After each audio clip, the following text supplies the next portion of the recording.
Assalamualaikum warahmatullahi wabarakatuh. Selamat pagi dan salam sejahtera untuk kita semua. Nah, pada pertemuan kali ini kita akan membahas worksheet ataupun kita sering dengar sebagai kertas kerja. Nah, ini adalah lanjutan dari materi kita yang sudah kita bahas sebelumnya. Setelah neraca saldo, kita akan membahas tentang worksheet. Nah, di mana worksheet ini itu adalah salah satu bagian dari laporan keuangan. Mulai dari kita mencatat jurnal umum, buku besar, neraca saldo. Nah, selanjutnya kita beralih ataupun kita lanjutkan kepada kertas kerja. Simak ya anak-anak. Gua akan mulai. Nah, kompetensi dasar dalam kertas kerja ini yaitu untuk membuat laporan keuangan.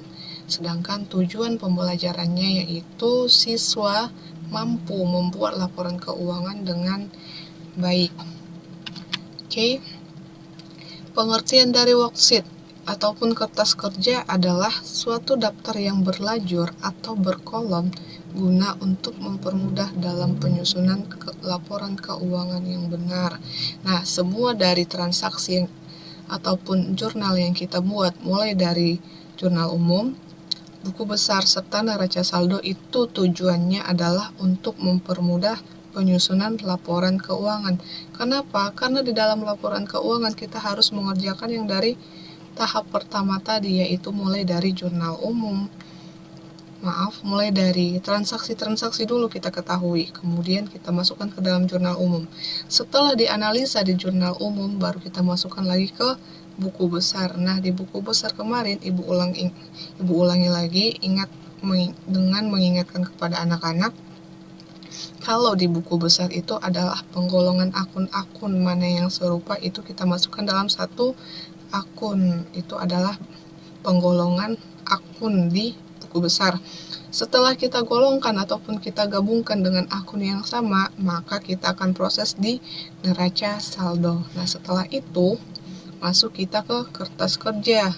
Nah, mulai dari jurnal umum, buku besar, neraca saldo, yaitu tujuannya untuk mempermudah dalam penyusunan laporan keuangan.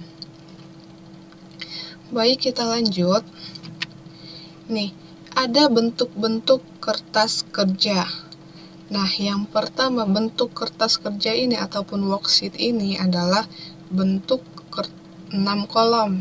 Lihat ya anak-anak, adapun bentuk yang pertama yaitu bentuk 6 kolom. Misalnya, kita katakan nama perusahaannya adalah perusahaan XYZ. Dalam laporan keuangan kertas kerja, kemudian periode. Setiap dalam pembuatan laporan ataupun pembuatan data kolomnya, itu jangan lupa dikasih nama perusahaannya ya anak-anak, serta periode kapan yang akan dikerjakan itu. Nah, di kertas kerja bentuk 6 kolom ini ada terdapat neraca saldo, laba rugi, dan neraca. Nah, ada nama nomor, nama akun, neraca saldo, laba rugi, dan neraca.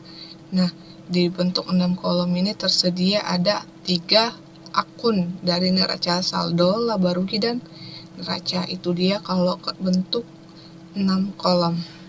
Kemudian bentuk yang kedua ini, worksheetnya ini bentuk 8 kolom. Seperti yang tadi, setiap kita membuat pencatatan ataupun pendataan laporan keuangan itu selalu kita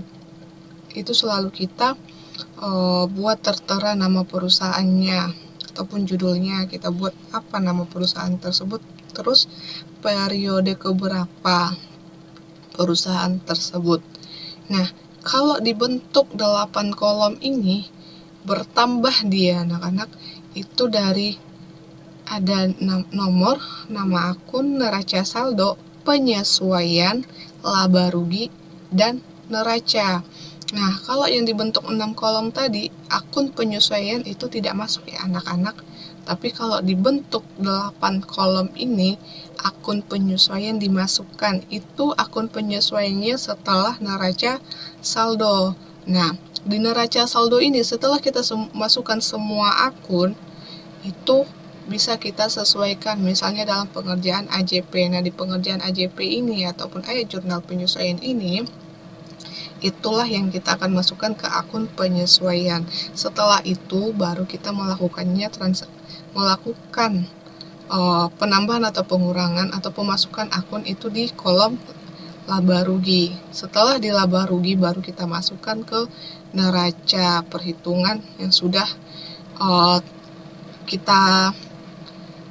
kita rincikan. Nah, bentuk yang ketiga itu kertas kerjanya bentuk 10 kolom. Di mana 10 kolom ini ada nomor, nama akun, neraca saldo, penyesuaian, neraca saldo disesuaikan, laba rugi, dan neraca. Nah, tadi di akun kolom-kolom sebelumnya itu tidak ada namanya akun penyesuaian dan neraca saldo disesuaikan. Dibentuk 6 kolom tadi hanya ada neraca saldo, laba rugi, dan neraca. Yang kemudian kalau di 8 kolom tadi itu yang bertambah hanya akun penyesuaian saja. Nah, sedangkan di kertas kerja bentuk 10 kolom ini ada 2 akun yang bertambah, yaitu penyesuaian dan neraca saldo disesuaikan. Ingat ya anak-anak, bentuk 6 kolom, 8 kolom, dan 10 kolom itu berbeda, di mana 6 kolom itu hanya tertera nama akun 3 saja, yaitu neraca saldo, laba rugi, serta neraca. Sedangkan di kolom bentuk 8 kolom itu ada nama akun, neraca saldo, penyesuaian, laba rugi, serta neraca. Nah, di bentuk 10 kolom ini ada neraca saldo, penyesuaian, setelah penyesuaian baru masuk ke neraca saldo disesuaikan, setelah itu laba rugi, dan yang terakhirnya ke neraca. Nah, Ibu harap anak-anak bisa mengingat ataupun membedakan kertas kerja dalam bentuk 6 kolom, 8 kolom, serta 10 kolom.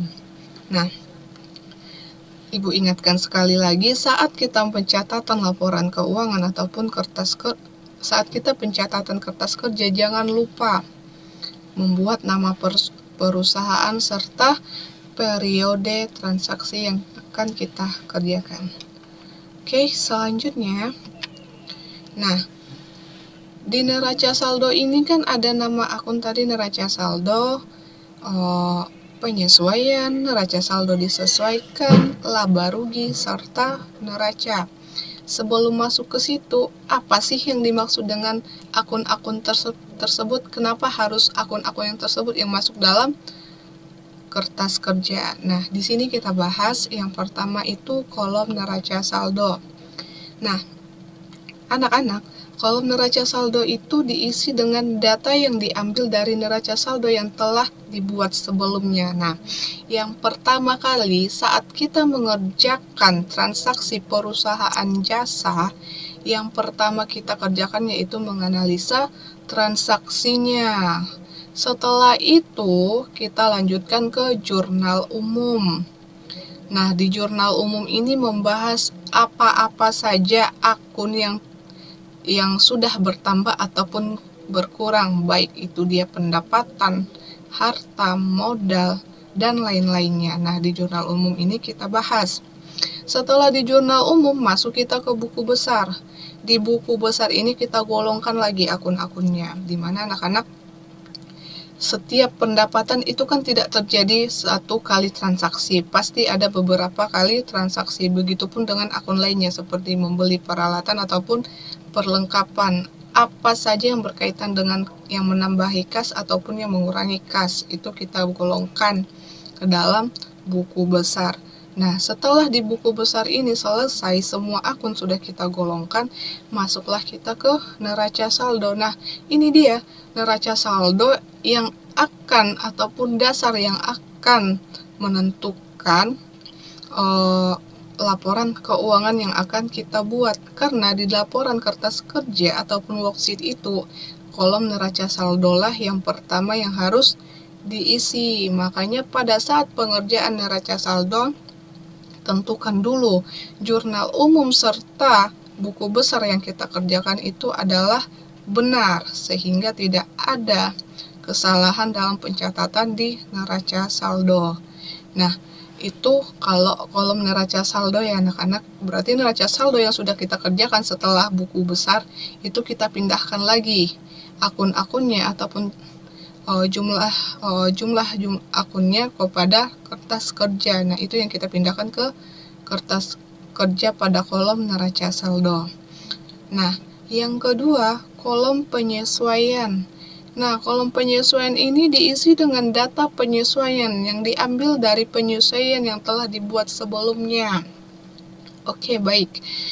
Di sini Bu jelaskan, setelah kita mengerjakan neraca saldo, adanya kita mengerjakan penyesuaian, ayat jurnal penyesuaian, misal harta yang kita pakai ataupun kas yang kita pakai masih ada sisanya. Misalnya Ibu kasih contoh yaitu sisa perlengkapan misal sekitar 100.000, sedangkan di kolom neraca saldo pada perlengkapan itu tertera sebesar 500.000. Berarti 500.000 dikurang 100.000 yang terpakai adalah sebesar 400.000 rupiah. Seperti itu ya anak-anak. Berarti nanti di kolom penyesuaian ini kita isi lagi. Berarti di kolom penyesuaian nanti kita isi pada perlengkapan sebesar 100.000 rupiah. Nah, itu dia pada kolom penyesuaian. Nah, yang ketiga ada kolom neraca saldo. Nah, kolom neraca saldo ini gimana sih, Bu? Tapi yang pertama itu sudah kolom neraca saldo, kenapa ada lagi kolom neraca saldo?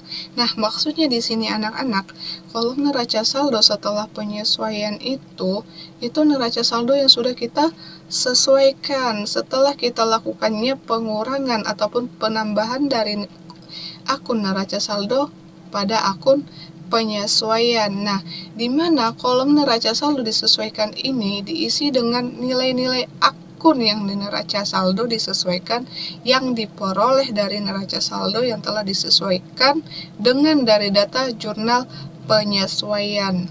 Maksudnya anak-anak, setelah kita mengerjakan neraca saldo kemudian ada penyesuaian maka yang langkah selanjutnya itu kita akan kerjakan ke neraca saldo. Seperti yang Ibu katakan tadi, di kolom neraca perlengkapan terdapat 500.000, sedangkan ada penyesuaian sisa perlengkapan sebesar 100.000, maka di kolom neraca saldo tertera perlengkapan itu sebesar 500.000, sedangkan di kolom penyesuaian itu tertera sebesar 100.000, maka di kolom neraca saldo disesuaikan itu akan tertera sebesar 400.000 rupiah. Seperti itu ya anak-anak. Selanjutnya itu ada di kolom laba rugi.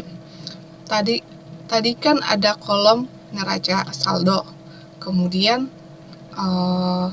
penyesuaian, kemudian neraca saldo disesuaikan, setelah itu kolom laba rugi ataupun akun laba rugi. Nah, di mana akun laba rugi ini digunakan untuk menampung seluruh akun nominal dari neraca saldo disesuaikan. Pada baris terakhir kolom laba rugi dilakukan perhitungan saldo laba ataupun saldo rugi. Dalam hal ini berlaku ketentuan sebagai berikut. Nah, yang pertama, jika sisi debit lebih besar daripada sisi kredit. Ingat ya anak-anak, jika jumlah akun ataupun total akun lebih besar di debit pada kolom laba rugi, itu menandakan perusahaan itu sedang rugi. Apabila sisi debit lebih besar daripada sisi kredit pada kolom laba rugi, maka perusahaan itu dikatakan rugi. Nah, makanya yang terakhirnya saldo laba rugi itu diletakkan di sisi kredit. Kalau dia rugi, maka kita letakkan total akunnya di sisi kredit. Yang kedua, jika sisi kredit lebih besar daripada sisi debit, maka perusahaan memperoleh laba. Kebalikannya ya anak-anak, jika akun ataupun total nominal itu lebih besar di sisi kredit daripada sisi debit, maka bisa kita katakan perusahaan itu sedang untung ataupun laba. Maka dalam pencatatan akunnya itu kita letakkan di sisi debit. Nah, kalau dia lebih bisa membedakan ya anak-anak, apabila sisi debitnya lebih besar daripada kredit, maka perusahaan itu akan rugi. Tetapi sebaliknya, apabila sisi kredit lebih besar daripada sisi debit, maka perusahaan itu dikatakan sedang untung. Nah, pada kolom laba rugi ini anak-anak, ingat ya, yang dimasukkan itu tidak semua akun, walaupun itu termasuk akun kas, modal, perlengkapan, peralatan, dan lain-lain. Nah, di kolom laba rugi ini yang kita masukkan hanya akun beban sama pendapatan saja. Ingat ya anak-anak, pada kolom laba rugi itu tidak semua akun kita masukkan. Dari akun neraca saldo itu, neraca saldo disesuaikan kemudian neraca saldo. Nah, pada kolom laba rugi ini tidak semua akun yang kita masukkan, hanya 2 akun saja, yaitu beban dengan pendapatan. Setiap beban dan pendapatan itu kita masukkan ke kolom laba rugi. Selain dari beban dan pendapatan itu kita tidak catat dalam kolom laba rugi. Ingat ya anak-anak, tidak semua akun yang bisa dimasukkan pada kolom laba rugi. Nah, yang terakhir yaitu kolom neraca. Kolom neraca ini apa? Kolom neraca ini digunakan untuk menampung seluruh akun real dari kolom neraca saldo yang disesuaikan. Nah, setelah kita kerjakan neraca saldo, penyesuaian, neraca saldo disesuaikan, serta kolom laba rugi, terakhirnya akan kita masukkan kepada kolom neraca yang dimana katanya akan menampung seluruh akun. Nah, berarti dimana kolom neraca saldo, kolom penyesuaian, neraca saldo disesuaikan, laba rugi itu kita masukkan lagi ke neraca, dimana katanya menampung seluruh akun real. Nah, di sini bisa kita lihat akun-akunnya itu kita masukkan pada neraca, kolom neraca. Nah, untuk lebih jelasnya, Ibu kasih contoh ya. Nah, di sini ada fotokopi Andi neraca saldo per Agustus 2015. Tertera kas sebesar 34.550.000, modal sebesar 50 juta, beban sewa sebesar 15.450.000, peralatan sebesar 5 juta, perlengkapan sebesar 3.500.000, hutang sebesar 3.500.000 dan pendapatan sebesar 5 juta.